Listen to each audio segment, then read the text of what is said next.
Well, I'm looking at a team that's without Dante Demas because he's hurt for the season. So now Raheem Jarrett's going to have to carry the mail that much more. They have some other younger receivers, but I see a team that I don't think that can really run the ball with any consistency.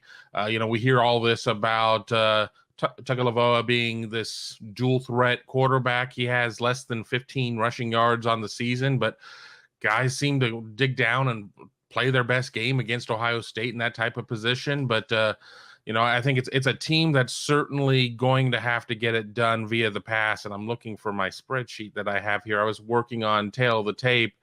Maryland has, over the course of the 6-game series, is averaging going 10 of 23, completing 41% of its passes, and scoring 133 or having 133 yards of offense via the pass, and has a grand total of 4 touchdowns over the 6 years, 8 interceptions. So I think we're going to see a little bit of a different outcome when it comes to how Maryland looks as a throwing team here, but the loss of Demas is going to be huge, as he was really, their main weapon in terms of yardage and receptions, while Jarrett had 4 touchdowns to Demas's 3.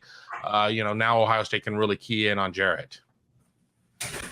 Yes, I agree with what Kevin is saying. I watched a couple of their games this morning. I think their front 7 on defense is pretty good. They are 4th in the country in sacks right now, 18 sacks through whatever it would be, 5 games. So they've gotten some things done defensively, maybe a little better defensively than what we've seen out of Maryland in the past. Their secondary is okay, I think. I don't know that it's great. I don't know that they give up a lot of yards passing either. The thing with Iowa last week, they had 51 points, but they got, I think, 4 of their scores after Maryland turnovers on very short fields. And by short, I mean like 26 yards, 10 yards, 27 yards, and 40 yards, I think, were 4 of the scores that came right after interceptions or fumbles, which obviously it's a team game, and that's part of the game. If your defense can force a turnover and give your offense a short field, it makes it that much easier. But I don't know that that's a ringing indictment of the Maryland defense to be sent out there on 1st and goal from the 10-yard line and say, go get them, guys, because that's a hard job for anybody to stop a team, particularly a team as big and rugged as Iowa is. So, I'm interested. I want to see again what Maryland has to give in this game. Coming on the road might be tough. Be over 100,000 people, I presume, at Ohio Stadium.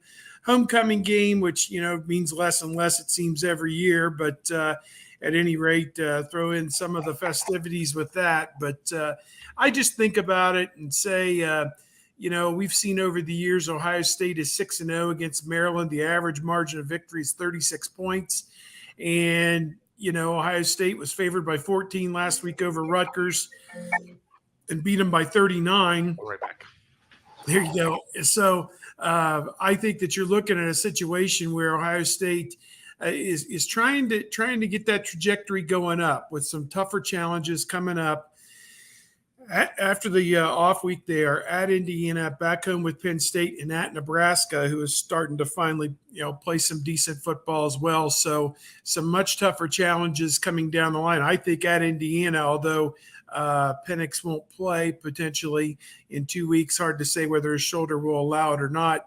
At Indiana could be as tough a challenge as this Maryland game. So the Buckeyes will want to come home and take care of business, jump on Maryland early, just as they did against Rutgers this past week, get off to a fast start. Ohio State scored in the first half. They had the defensive touchdown, plus they had 5 offensive touchdowns and a field goal in their first 6 possessions. So that was huge, obviously, for the Buckeyes to get off to that kind of a start.